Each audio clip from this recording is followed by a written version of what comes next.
اللہ اللہ اللہ اللہ۔ سلام علی عبادہ الذین اصطفى اما بعد فاعوذ باللہ من الشیطان الرجیم بسم اللہ الرحمن الرحیم والفجر ولیال عشر والشفع والوتر واللیل اذا یسر سبحان ربک رب العزت عما یصفون وسلام علی المرسلین والحمد للہ رب العالمین۔ اللہم صلی علی سیدنا محمد وعلی آل سیدنا محمد وبارک وسلم۔ ارشاد فرمایا والفجر، قسم ہے فجر کی، ولیال عشر، قسم ہے 10 راتوں کی، والشفع والوتر، قسم ہے جفت کی اور قسم ہے طاق کی، واللیل اذا یسر، قسم ہے رات کی جب وہ چھا جائے۔ اس صورت کے اندر اللہ تعالیٰ نے 5 چیزوں کی قسم کھائی، فجر کی، 10 راتوں کی، جفت اور طاق کی اور رات کی۔ جیسے انسان کسی چیز کی قسم کھاتا ہے تو اس چیز کو عظیم سمجھتا ہے، اس کو معتبر اور بڑا سمجھتا ہے، اس لیے قسم کھاتا ہے۔ اللہ تعالیٰ بھی جس چیز کی قسم کھاتے ہیں تو یہ اس بات کی دلیل ہے کہ اللہ کے ہاں اس چیز کی کوئی عظمت ہے اور وہ چیز فضیلت والی ہے۔ چنانچہ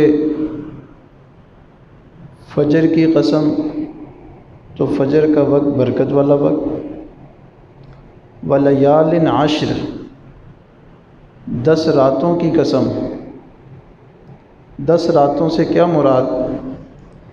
عبداللہ ابن عباس رضی اللہ تعالیٰ عنہ سے مروی ہے، وہ فرماتے ہیں کہ ان 10 راتوں سے مراد عشرہ ذی الحجہ کی 10 راتیں ہیں، یعنی جو آنے والا مہینہ ہے ذی الحجہ کا، اس کی پہلی 10 راتیں فضیلت والی راتیں ہیں، تو اللہ تعالیٰ نے ان 10 راتوں کی قسم کھائی ہے۔ والشفع والوتر، جفت اور طاق کی بھی قسم کھائی۔ اس سے کیا مراد؟ تو فرمایا اس سے مراد، جفت سے مراد 10 ذی الحجہ اور طاق سے مراد 9 ذی الحجہ عرفہ کا دن، اور 10 سے مراد نحر کا دن، چونکہ وہ اور بھی زیادہ فضیلت والے ہیں لہٰذا ان کی بھی قسم کھائی۔ اور 5ویں چیز رات کی قسم کھائی کہ رات کا وقت ایسا ہے کہ رات میں ہر اللہ کا سچا عاشق اللہ کے ساتھ مناجات کرتا ہے۔ دن اچھا نہیں لگتا مگر تیری یاد کے ساتھ، رات اچھی نہیں لگتی مگر تجھ سے راز و نیاز کے ساتھ۔ بہرحال آج کا ہمارا موضوع 10 راتیں ہیں۔ حدیث پاک میں ارشاد فرمایا ما من ایام افضل عند اللہ وللعمل فیہن احب الی اللہ من ہذہ الایام العشر۔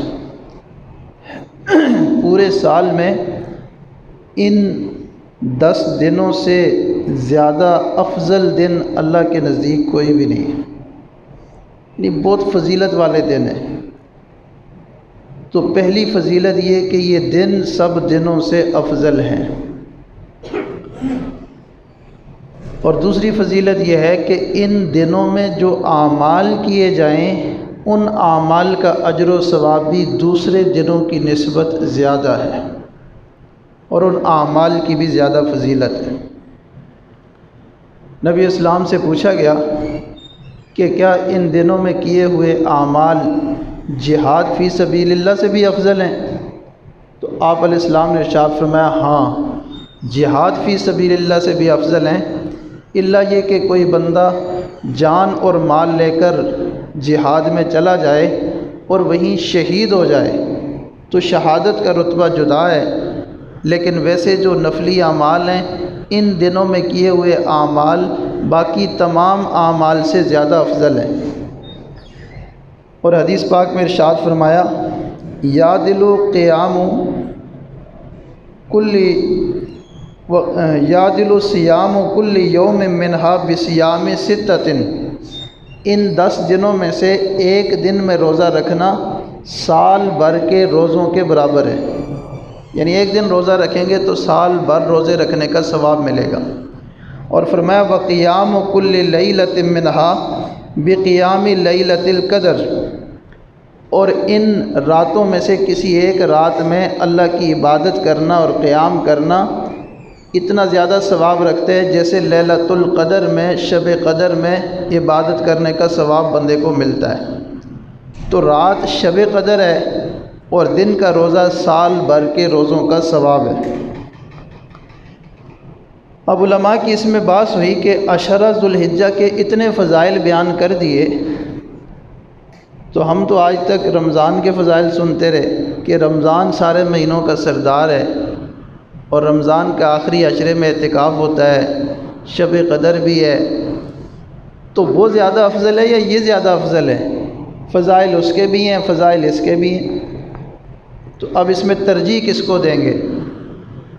تو بعض علماء نے تو لکھا کہ عشرہ ذو الحجہ کے دن عبادت کے اعتبار سے زیادہ افضل ہیں، بعض نے کہا نہیں رمضان کے زیادہ افضل ہیں۔ جنہوں نے کہا عشرہ ذو الحجہ افضل ہے انہوں نے اس لیے کہا کہ رمضان میں ایک روزہ رکھیں تو سال بھر کے روزوں کے برابر تو ثواب نہیں ملتا، عشرہ ذو الحجہ میں روزہ رکھیں تو سال بھر کے روزوں کا ثواب ملتا ہے، اس لیے یہ افضل ہے۔ جنہوں نے کہا رمضان کے 10 دن افضل ہیں انہوں نے کہا شب قدر تو رمضان میں، شب قدر ذوالحجہ میں تو نہیں ہے، اگرچہ ان راتوں میں ثواب کرنے کا ثواب بھی شب قدر کی طرح ہے، لیکن شب قدر تو نہیں ہے، شب قدر تو رمضان میں، لہذا وہ افضل ہے۔ بعض علماء نے تیسرا قول جو زیادہ سمجھ آنے والا ہے وہ اختیار کیا، انہوں نے کہا کہ اصل بات یہ ہے کہ دن ذوالحجہ کا افضل ہے، رات رمضان کی افضل ہے۔ دن ذوالحجہ کا افضل ہے کیونکہ دن میں روزہ رکھنے سے سال بھر کے روزوں کا ثواب، اور راتیں رمضان کے آخری عشرے کی افضل ہیں کیونکہ شب قدر ان کے اندر چھپی ہوئی ہے۔ تو اس طرح سے دونوں طرح کے جو فضائل آئے ہیں دونوں میں تطبیق ہو جائے گی۔ بہرحال حدیث پاک میں ان 10 دنوں کی بہت زیادہ فضیلت آئی ہے، لہذا ہمیں چاہیے کہ ہم ان 10 دنوں کو اہتمام سے گزاریں اور ان 10 دنوں میں ہم خوب اعمال کریں۔ ان 10 دنوں میں کون کون سے اعمال کیے جاتے ہیں؟ سب سے پہلا عمل یہ ہے کہ ان 10 دنوں میں جس بندے کا قربانی کرنے کا ارادہ ہو وہ اپنے ناخن اور بال نہ کاٹے، چاند نظر آنے سے پہلے کاٹ لیں، پھر یکم سے لے کر قربانی کرنے تک بال اور ناخن نہ کاٹیں، کیونکہ حدیث پاک میں ارشاد فرمایا من کان لہ ذبح یذبح، جس بندے کے پاس قربانی ہو کہ اس نے وہ قربانی عید والے دن کرنی ہے، یعنی اس کے پاس استطاعت ہو قربانی کرنے کی، تو جب ذوالحجہ کا چاند نظر آ جائے فلا یاخذن من شعرہ، پھر جو ہے وہ اپنے نہ بال کاٹے اور نہ ہی جو ہے اپنے اظفار یعنی ناخن کاٹے۔ تو حدیث پاک میں یہ فضیلت بتائے گی کہ ان دنوں میں ناخن اور بال نہ کاٹیں۔ اب اس میں 3 چیزیں سمجھنے کی ہیں۔ ناخن اور بال نہ کاٹنے کا حکم کس کے لیے ہے؟ اصلاً یہ حکم اس بندے کے لیے ہے جس کا قربانی کرنے کا ارادہ ہو۔ جس کا قربانی کرنے کا ارادہ نہ ہو اس کے لیے یہ حکم نہیں ہے، لیکن بعض علماء نے لکھا کہ اگر وہ بھی قربانی کرنے والوں کی مشابہت اختیار کرنا چاہے تو کوئی حرج بھی نہیں ہے، وہ بھی کر سکتا ہے کہ سب اس عمل قربانی تو اب نصیب کی بات ہے، کسی کے پاس وسعت ہوگی کسی کے پاس نہیں ہوگی، لیکن ناخن بال نہ کاٹنے پہ تو کوئی خرچ نہیں آتا، تو یہ تو غریب بندہ بھی کر سکتا ہے، تو جتنا اس کے بس میں وہ کر لے، باقی اللہ اس کو قربانی کرنے کی بھی توفیق عطا فرما دیں گے۔ دوسری بات سمجھنے کی یہ ہے کہ ناخن اور بال نہ کاٹنے کا جو حکم ہے یہ فرض ہے، واجب ہے، مستحب ہے، کیا ہے؟ تو خوب سمجھ لیں کہ یہ مستحب ہے۔ مستحب کا مطلب یہ ہوتا ہے کہ ایسا عمل جس کو کرنا پسندیدہ ہے، فرض یا واجب نہیں ہے لیکن بہتر ہے کہ اس کو کریں۔ مستحب کا یہ مطلب نہیں ہوتا کہ اس کو چھوڑ دیں، فرض واجب تو نہیں ہے، مستحب ہی ہے نا، لوگ یہ سمجھتے ہیں، لیکن یہ مطلب نہیں ہوتا مستحب کا۔ مستحب کا مطلب یہ ہوتا ہے کہ اس کو کرو لیکن فرض واجب نہ سمجھو، فرض واجب نہیں ہے۔ اگر کوئی بندہ نہیں بھی کرتا تو اس کو کوئی گناہ نہیں ہے، یا اگر کسی بندے نے 40 دن ہو گئے ناخن نہیں کاٹے، اب 40 دن بال ناخن نہ کاٹے تو گناہ گار ہوتا ہے، اب مزید 10 دن وہ رکے گا تو اور گناہ گار ہوگا۔ تو ایسے بندہ جس کے 40 دن ان دنوں میں پورے ہو رہے ہوں، اس کو چاہیے کہ پھر وہ اپنا دوسرا فرض پورا کرے کہ ناخن اور بال کاٹ لے تاکہ گناہ گار نہ ہو۔ یا کسی کو کوئی اور عذر ہے، کوئی مجبوری ہے، وہ اپنے بال صاف کرنا چاہتا ہے، ناخن کاٹنا چاہتا ہے، تو کوئی حرج نہیں، اس طرح کر لینے سے اس کو کسی قسم کا کوئی گناہ نہیں ہے۔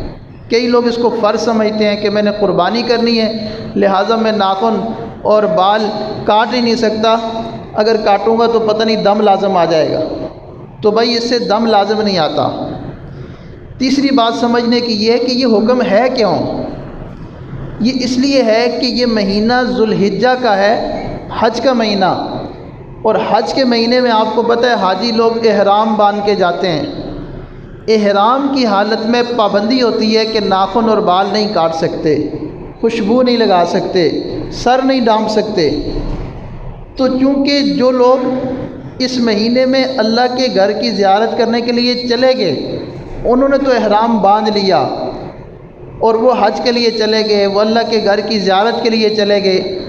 اللہ تعالیٰ یہ چاہتے ہیں کہ اس مہینے میں اور خاص کر ان 10 دنوں میں ہر مسلمان جس کے پاس وسعت ہے وہ تو وہاں جا کر مناسک ادا کرے، اور جس کے پاس وسعت نہیں کم از کم وہ اپنے دل کی توجہ ادھر کر لے کہ اس وقت احرام باندھنے والوں نے احرام باندھا ہوا ہے، وہ بال بھی نہیں کاٹتے، ناخن بھی نہیں کاٹتے، لہٰذا میں ان کی مشابہت اختیار کر رہا ہوں۔ جب مشابہت اختیار کرے گا تو لازمی اس کے دل کی توجہ بیت اللہ شریف کی طرف ہوگی، حج اور عمرے کی طرف ہوگی، تو قلبی طور پر یہ بندہ بھی ان لوگوں کے ساتھ شامل ہو جائے گا۔ تو اللہ تعالیٰ عمل کو نہیں دیکھتے، اللہ تعالیٰ نیت کو دیکھتے ہیں، حسرت کو دیکھتے ہیں، کس بندے کی حسرت اور چاہت کتنی ہے۔ ہمارے علماء میں سے حضرت مولانا حسین مدنی رحمہ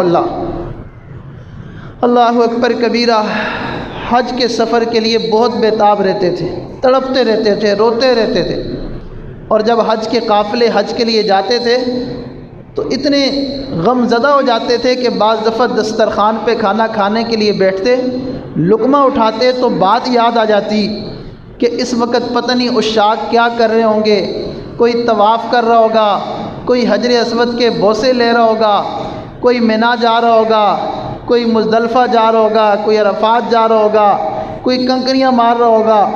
جب ان باتوں کو سوچتے تو رو پڑتے، اٹھایا ہوا لقمہ وہیں دسترخوان پہ رکھ دیتے اور کونے میں جا کے روتے رہتے، تو کھانا پینا بھی چھوٹ جاتا تھا۔ اللہ تعالیٰ نے ان کی اس حضرت کو ایسا قبول کیا کہ اللہ تعالیٰ نے ایسا انتظام کیا، اللہ نے پھر ان کو حرمین شریفین میں بلایا اور 18 سال مسجد نبوی میں بیٹھ کر حدیث پاک پڑھانے کی توفیق عطا فرمائی۔ وہ فرمانے لگے کہ اب تو مجھے ایسا سرور آتا ہے کہ میں ہندوستان میں حدیث پڑھاتا تھا تو میں کہتا تھا قال رسول اللہ صلی اللہ علیہ وسلم، اللہ کے رسول صلی اللہ علیہ وسلم نے یوں فرمایا۔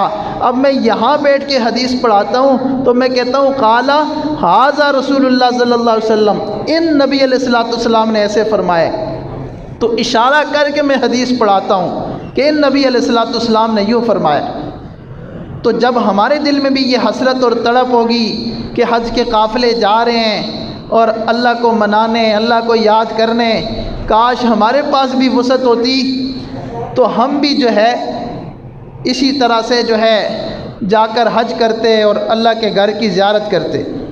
تو پہلا کام جو ان 10 دنوں میں کرنا ہے وہ یہ کہ ناخن اور بال نہیں کاٹنے۔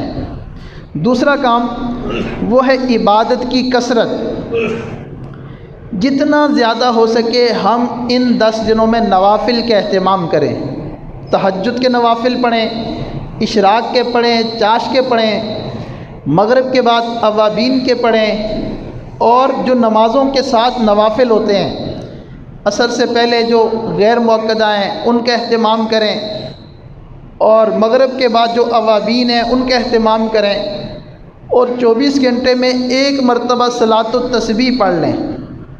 تو جتنا زیادہ نوافل کا اہتمام کریں گے اللہ تعالیٰ ان کی برکت سے ہمارے درجات کو بڑھا دیں گے اور ہمیں اپنے قرب کا مقام عطا فرما دیں گے۔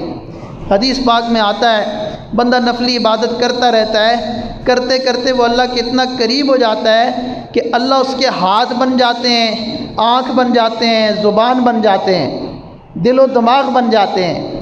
مطلب یہ ہے کہ ان اعضاء سے وہ جو بھی کام کرتا ہے اللہ کی مدد اور نصرت اس کے کاموں میں شامل حال ہو جاتی ہے۔ وہ اللہ کا ہو جاتا ہے، اللہ اس کے ہو جاتے ہیں۔ وہ اللہ کا کام کرتا ہے، اللہ اس کے کام کر دیتے ہیں۔ تو اس لیے یہ عبادت کا سیزن ہے اور بہترین دن ہے اللہ کا قرب حاصل کرنے کے لیے کہ ان کے اندر ہم نفلی عبادت کریں تاکہ ہمیں اللہ تعالیٰ کا قرب حاصل ہو جائے۔ تیسرا عمل ان دنوں میں وہ ہے روزے کا اہتمام۔ ہم کوشش کریں کہ 9 دن ہم اہتمام کے ساتھ روزہ رکھیں۔ تو 9 دن روزہ رکھنے سے 9 سال کے روزوں کا ثواب ملے گا۔ 9 سال کے روزوں کا ثواب کتنا سستا سودا ہے۔ ویسے مہینہ روزہ رکھیں تو ایک روزے کا ثواب ملتا ہے، لیکن ان 9 دنوں میں 9 روزے رکھیں گے تو 900 جو ہے 9 سال کا جو ہے ثواب مل جائے گا۔ اور روزے کا یہ بھی فائدہ ہے کہ روزے سے انسان میں تقوی پیدا ہوتا ہے۔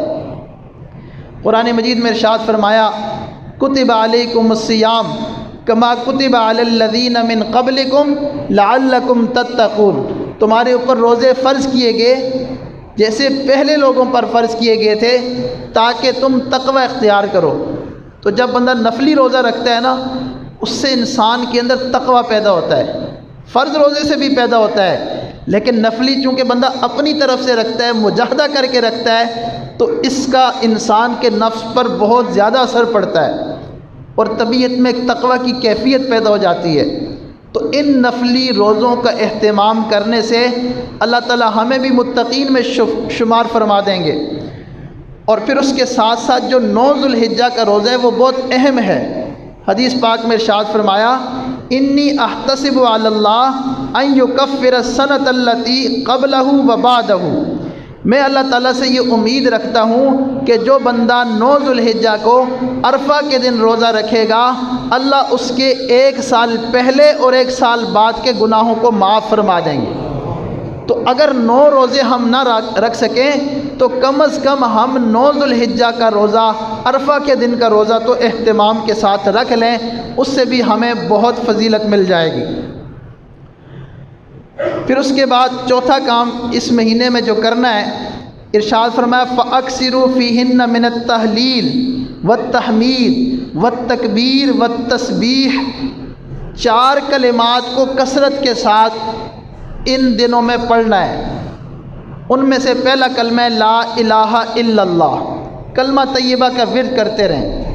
جتنا زیادہ کلمہ پڑھیں گے اتنا اللہ کا قرب اور اللہ کی محبت ملے گی۔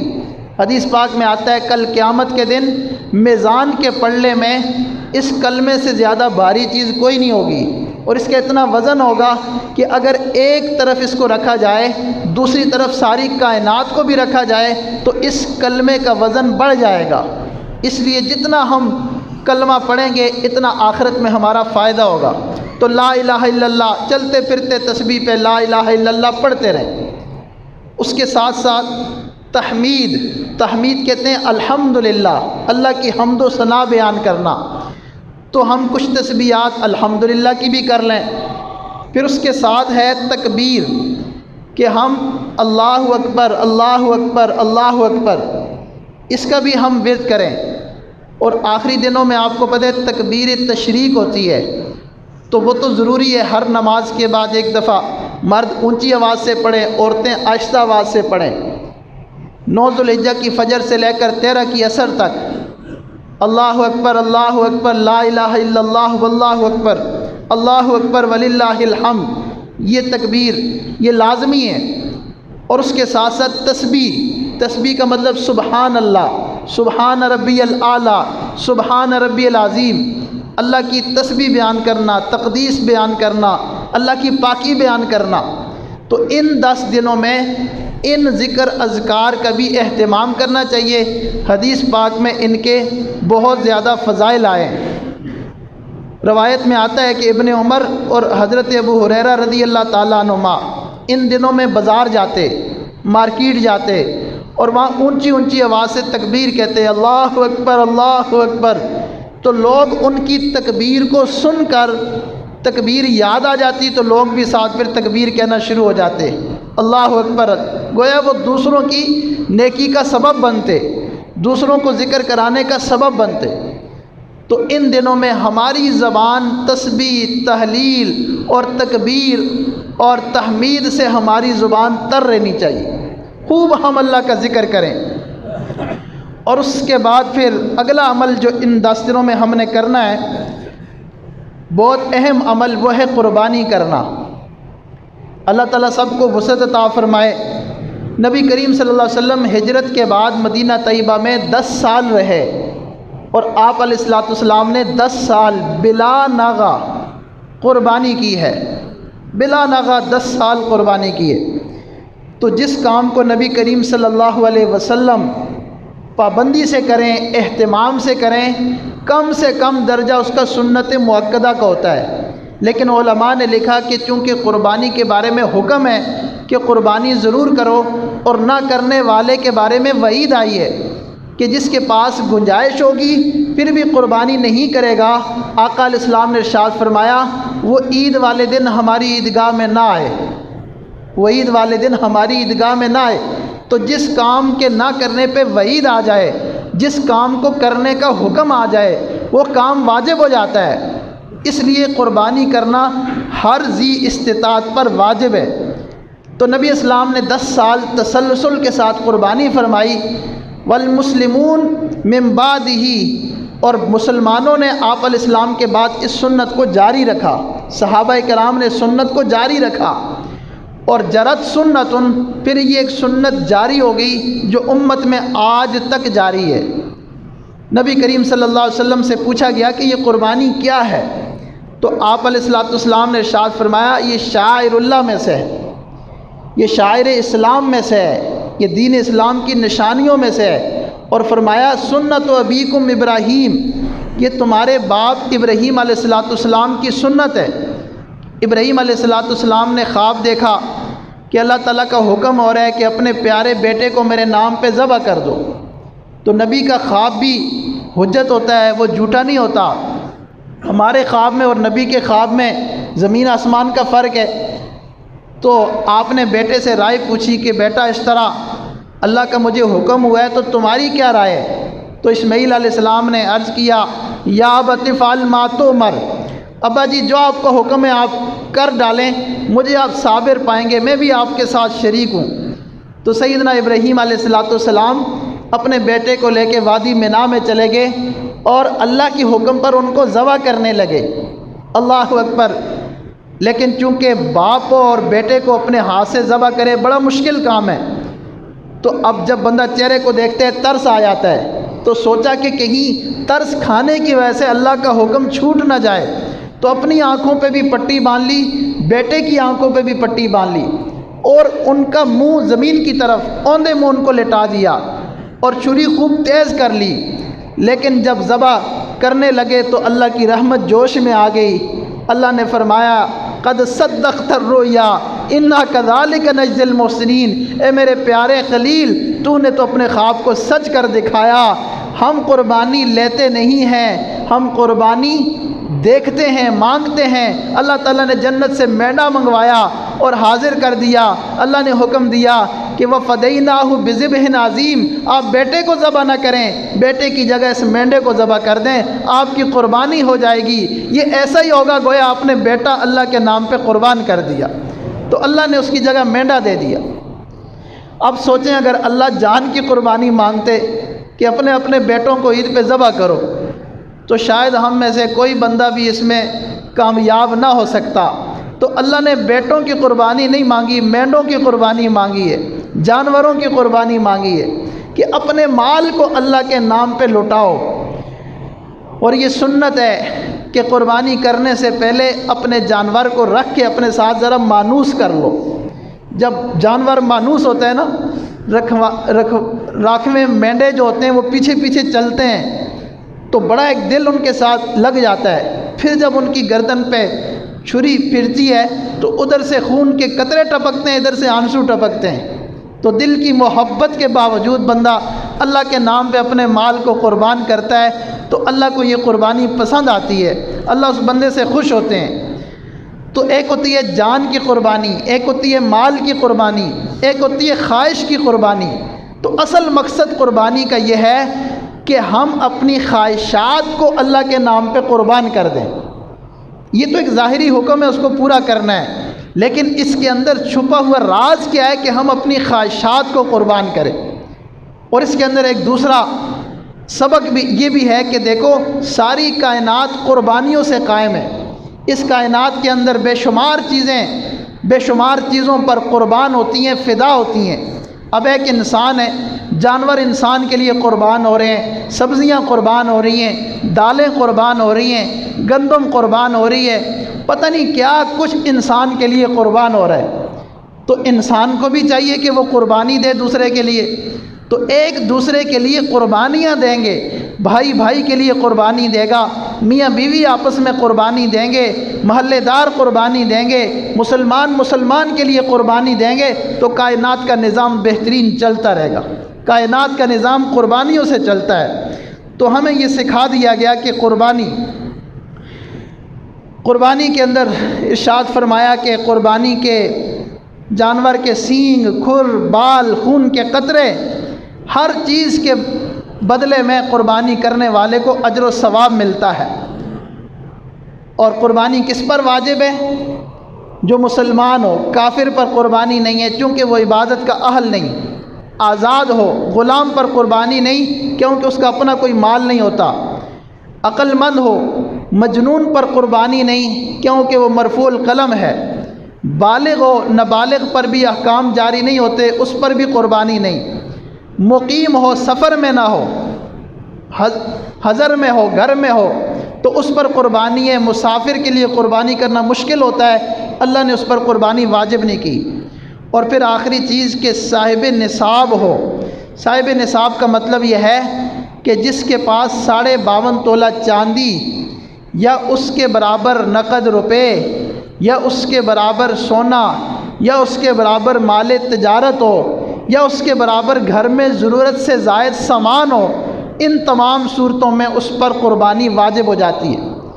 ضرورت سے زائد سامان کا مطلب یہ ہے کہ ایسا سامان جو سال بھر میں کبھی بھی استعمال نہیں ہوتا، اور جو استعمال ہوتا ہے وہ ضرورت کا ہے۔ گاڑی رکھی ہے، ضرورت کی ہے، گھر ہے، ضرورت کا ہے، فرنیچر ہے، ضرورت کا ہے، برتن ہے، ضرورت کے ہیں۔ اس کے علاوہ اگر کوئی اضافی مال گھر میں پڑا ہے جو استعمال نہیں ہوتا، تو اگر اس کی قیمت 52.5 تولہ چاندی کے برابر ہو جائے گی تو پھر جو ہے اس میں قربانی اس شخص پر واجب ہو جائے گی، لازم ہو جائے گی۔ اور ان تمام اعمال کے بعد جو سب سے بڑا عمل اس مہینے کا اور ان دنوں کا وہ ہے حج کا عمل۔ اللہ تعالیٰ سب کو نصیب فرمائے۔ قرآن مجید میں ارشاد فرمایا وَلِلَّهِ عَلَى النَّاسِ حِجُّ الْبَيْتِ مَنِ اسْتَطَاعَ إِلَيْهِ سَبِيلًا، اللہ کے لیے ان لوگوں پر جو بیت اللہ شریف جانے کی استطاعت رکھتے ہوں ان پر بیت اللہ کا حج کرنا فرض ہے۔ اللہ کے لیے حج کرنا فرض ہے، اور آپ کو پتہ ہے فرض کو ادا کرنا یہ قرض ہے، فرض کو ادا کرنا ضروری ہے۔ بہت سارے لوگ آج کے زمانے میں ایسے ہیں جن پر حج فرض ہو چکا ہوتا ہے، لیکن وہ سمجھتے ہیں ہم ابھی غریب ہیں، ہمارے اوپر حج فرض نہیں ہے، کیونکہ انہوں نے جو اپنے ذہن میں خواہشات، طول عمل اور لمبی امیدیں بنا رکھی ہیں وہ ابھی پوری نہیں ہوئی۔ تو اس لیے آخری عمل اس مہینے کا وہ ہے حج۔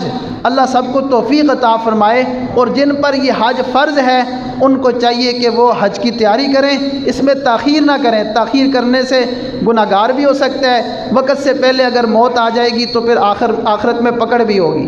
اس لیے حج کی تیاری کی جائے۔ جو کچھ کہا گیا سنا گیا اللہ تعالیٰ اپنی بارگاہ میں قبول فرمائے۔ وآخر دعوانا ان الحمد للہ رب العالمین۔ انشاءاللہ سنتوں کے بعد، نماز کے بعد آخر میں تھوڑا سا ذکر، مراقبہ اور پھر اجتماعی دعا ہوگی۔ فرضوں کے بعد مختصر سی دعا ہوگی۔